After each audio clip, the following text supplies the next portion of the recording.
Hey tout le monde, je suis super contente de vous retrouver aujourd'hui dans une nouvelle vidéo, j'espère que vous allez bien et aujourd'hui on se retrouve dans une vidéo bilan de mon 4e mois de perte de poids. Comme vous l'aurez compris dans le titre et dans l'introduction, aujourd'hui on se retrouve pour un bilan des 4 mois de ma perte de poids. Donc pour resituer un petit peu les choses, j'ai commencé à vouloir perdre du poids le 28 mars 2022, donc ça fait 4 mois. Enfin, ça a fait 4 mois le 28 juillet. Aujourd'hui, on est le 3 août. Malheureusement, j'ai pas eu le temps de vous tourner cette vidéo avant. Si jamais vous me suivez sur ma chaîne, d'ailleurs, si c'est pas le cas, n'hésitez pas à vous abonner et à liker cette vidéo. Mais du coup, si vous me suivez, vous savez que je suis en plein déménagement. Donc c'est un petit peu compliqué de tout gérer en ce moment entre le travail, le déménagement, la santé. Voilà, la perte de poids, c'est compliqué. Donc clairement, voilà, il y a beaucoup de choses qui se greffent à tout ça et donc du coup c'est un petit peu compliqué à gérer. Donc j'ai un petit peu de retard dans les vidéos, mais voilà, cette vidéo, je la tourne là et je vais probablement la monter ce week-end pour la sortir la semaine prochaine. Donc vous l'aurez pas trop tard, ça ira. Du coup, j'ai commencé donc un rééquilibrage alimentaire le 28 mars 2022 sur conseil de ma nutritionniste, de mon médecin et des médecins qui me suivent en centre de PMA. Voilà, donc on m'a conseillé de perdre un petit peu de poids, on m'a pas donné d'objectif. On m'a pas dit voilà vous devez perdre tant et puis voilà.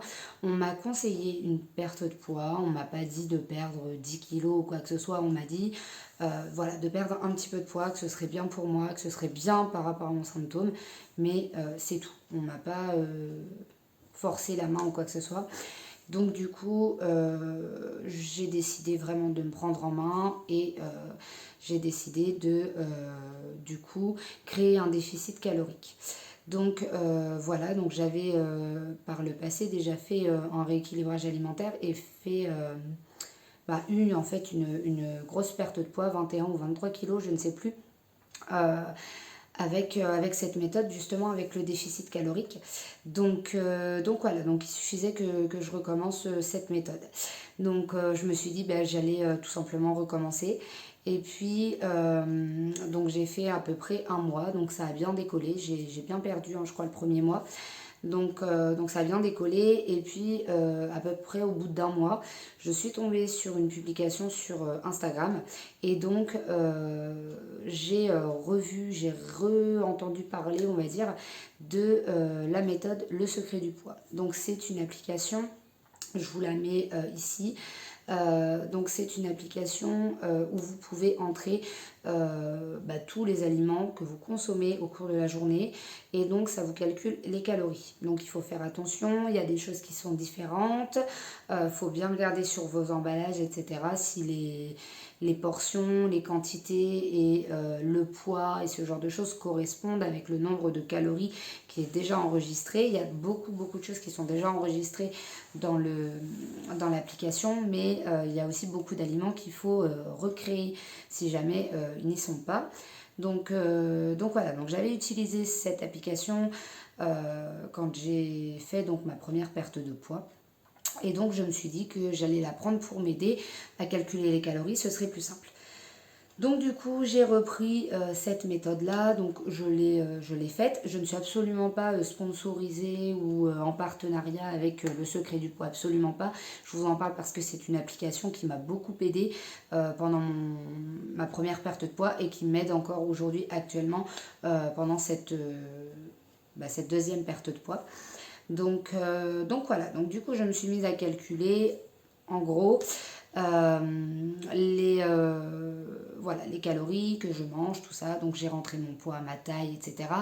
Et donc on nous demande un objectif et donc moi j'ai pas posé d'objectif en fait sur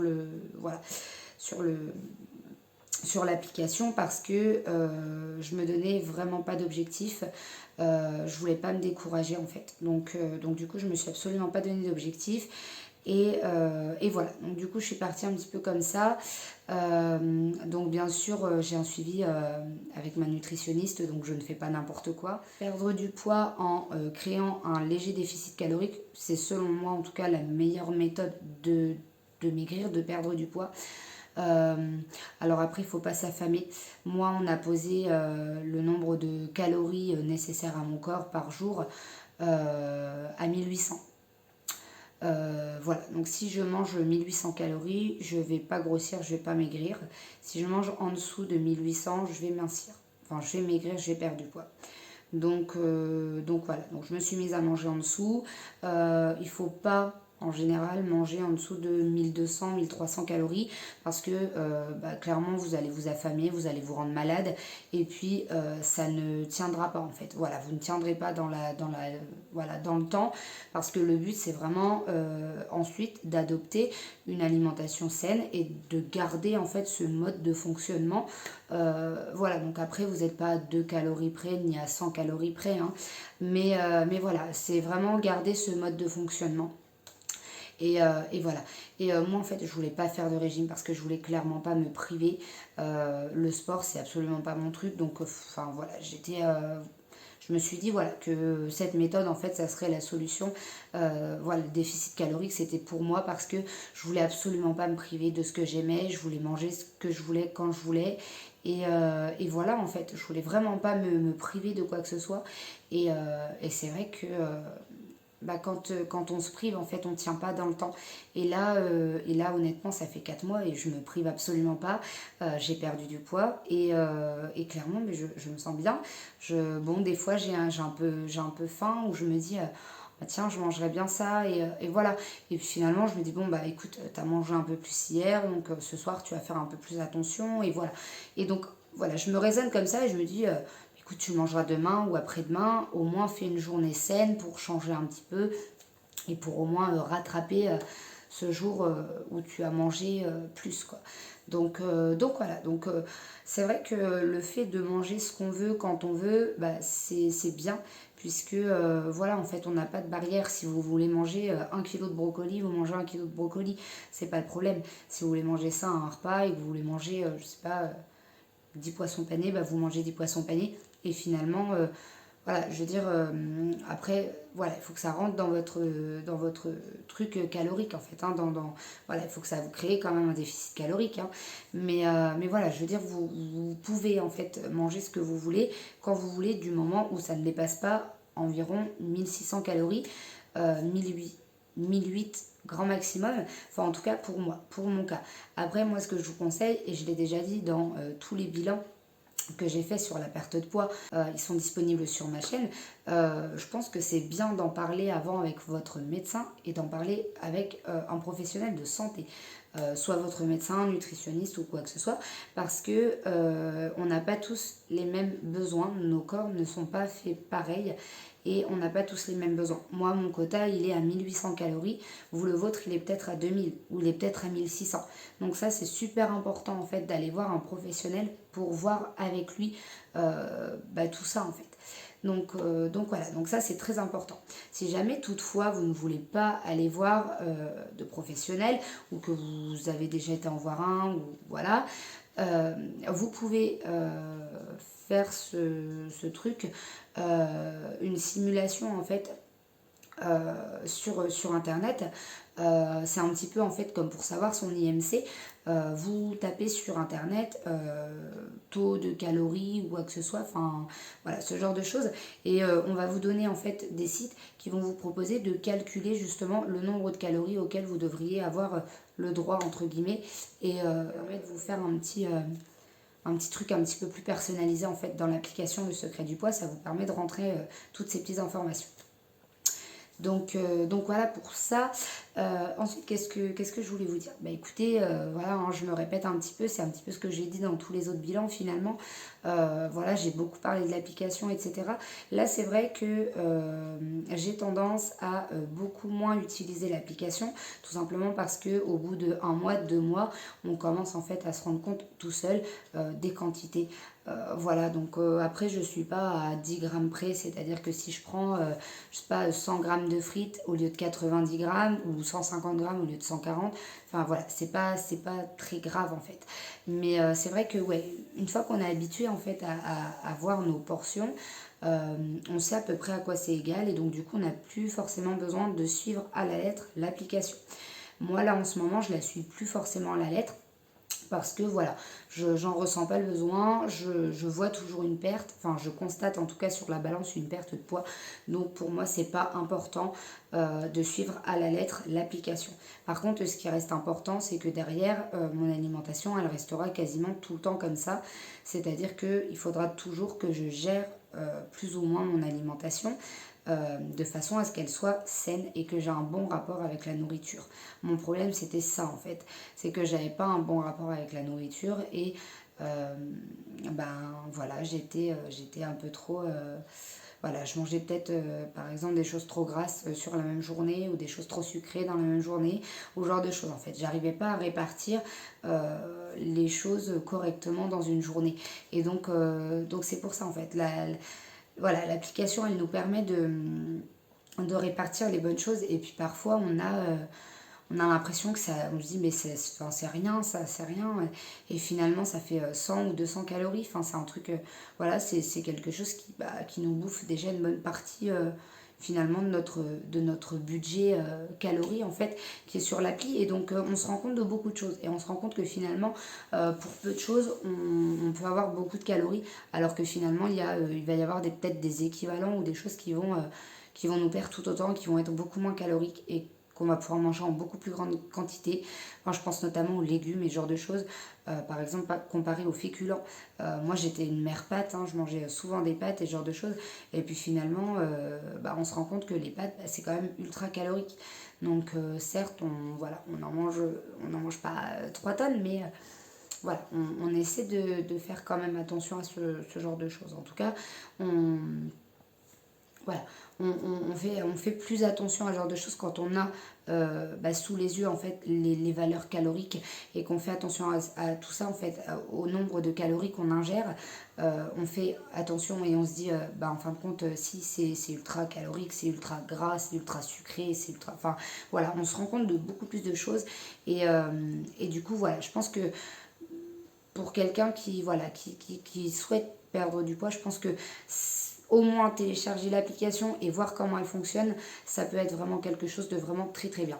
Par contre, je ne conseille absolument pas à qui que ce soit qui a des troubles du comportement alimentaire ou quelqu'un qui ne cherche pas à perdre du poids de faire tout ça.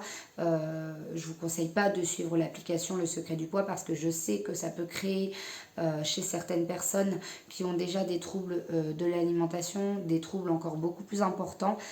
Ça peut créer une frustration, ça peut créer beaucoup de problèmes.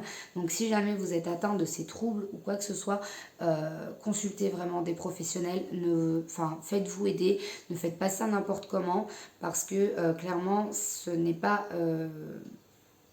Enfin voilà, c'est absolument pas ce que je cherche. Je cherche absolument pas à influencer qui que ce soit. Moi, je vous donne vraiment mon ressenti à moi. Je vous dis ce que moi je constate en tout cas sur moi. Et ce qui se passe pour moi. Après, voilà, chaque personne est différente, chaque corps réagit différemment, chaque personne est complètement différente quant à ça. Du coup, donc j'ai donc ce mois-ci perdu 4,1 kg.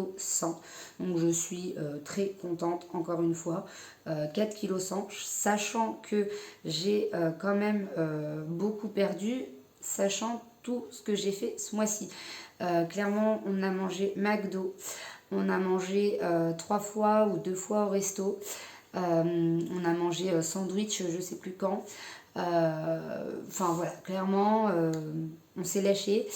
J'ai mangé barbecue je sais plus quand aussi. Enfin bon, en tout cas dans le mois de juillet, on a énormément mangé. J'ai dû faire, je sais pas, au moins 6 ou 7 journées, je vais pas dire repas, parce que je crois que c'était même des journées carrément que j'ai fait, des journées off. Donc on va dire que sur 31 jours, j'ai dû faire, on va dire, allez, 25 jours de voilà, d'alimentation saine, et que le reste en fait ça a été des jours complètement normaux, voire même à manger plus puisqu'on est allé au restaurant chinois, et donc j'ai mangé à volonté, donc bon, je me suis pas goinfrée, hein, clairement, mais voilà, j'ai bien mangé, bien mangé. Voilà, donc je pense que voilà, perdre 4,1 kg en faisant tout ça, sachant qu'en plus de ça, j'ai pas spécialement fait beaucoup de sport, donc c'est vrai que j'ai repris une activité professionnelle, donc forcément je suis amenée à bouger, donc je marche, donc ça me fait quand même bouger, donc voilà, la perte de poids, pardon, elle est réactivée. Bouger de moi-même, j'ai pas fait de sport de moi-même en tout cas. Donc voilà, donc du coup j'ai une perte de poids ce mois-ci de 4,1 kg et donc je vais vous dire le poids total, enfin le nombre de kilos total que j'ai perdu donc depuis le 28 mars 2022. Donc au total, depuis le 28 mars 2022, j'ai perdu 18,4 kg. Donc c'est juste énorme. On a passé la barre des 15 kg ce mois-ci. Parce que je crois que le mois dernier, ça faisait à peine 15 kg. Donc là, ce mois-ci, ça y est, on a dépassé largement la barre des 15 kg. Donc je vous l'avais dit, j'espérais perdre encore à peu près 7 ou 8 kg, je crois, quand j'avais fait le bilan. Donc du coup, bah écoutez, là j'ai reperdu 4 kilos. Donc bon, je me suis fixé un nouvel objectif. J'aimerais perdre encore à peu près 7 kilos. Donc voilà. Donc je m'étais dit, non, je vais perdre 7 kilos donc le mois dernier, encore à peu près 7 ou 8 kilos. C'est ce que j'avais dit le mois dernier en faisant mon bilan. Et puis finalement, là voilà, en voyant que j'ai encore reperdu, ça me motive à perdre encore. Donc finalement, je me donne un nouvel objectif, c'est de perdre encore 7 kilos. Donc bien évidemment, je ne me donne pas l'objectif de perdre ces 7 kilos en un mois. C'est-à-dire que la vidéo de septembre pour vous faire le bilan perte de poids 5e mois, non, ça sera pas, voilà, vous constaterez pas une perte de poids de 7 kilos. Je vais absolument pas me fixer cet objectif là en un mois, absolument pas. Par contre, j'ai peur de me fixer un objectif, donc je sais pas, mais j'aimerais avoir perdu ces kilos pour la fin septembre, donc c'est-à-dire que pour le bilan, donc je vous ferai début octobre, donc pour le 6e mois. Oui, c'est ça, pour le 6e mois, j'aimerais avoir perdu ces 7 kilos pour début octobre. Donc je ne sais pas encore si je vais y arriver, si jamais ça prend plus de temps, si jamais voilà, j'y arrive en novembre, et ben j'y arrive en novembre, c'est pas grave, on verra bien. Mais voilà, moi j'aimerais avoir perdu en tout cas ce poids-là pour octobre. Donc voilà, écoutez, on verra bien de quoi demain sera fait. Mais voilà, je vais me motiver un petit peu à tout ça. Je vais pas faire de sport, clairement. Non. Non, le sport, non. Donc voilà. Bon, écoutez, je vais arrêter de blablater. J'espère que cette vidéo vous aura plu. Si jamais c'est le cas, n'hésitez pas à vous abonner à ma chaîne. N'hésitez pas aussi à me laisser un petit like. Ça me fait super plaisir et ça m'aide dans les référencements YouTube. Si jamais vous aimez ce genre de vidéo, n'hésitez pas à me le dire en commentaire. Je pourrais essayer de vous refaire des vlogs journée type ou semaine type au niveau de mon alimentation pendant ma perte de poids. Voilà, écoutez, j'espère que cette vidéo vous aura plu. Je vous fais d'énormes bisous. Je vous dis à la prochaine vidéo. Prenez soin de vous.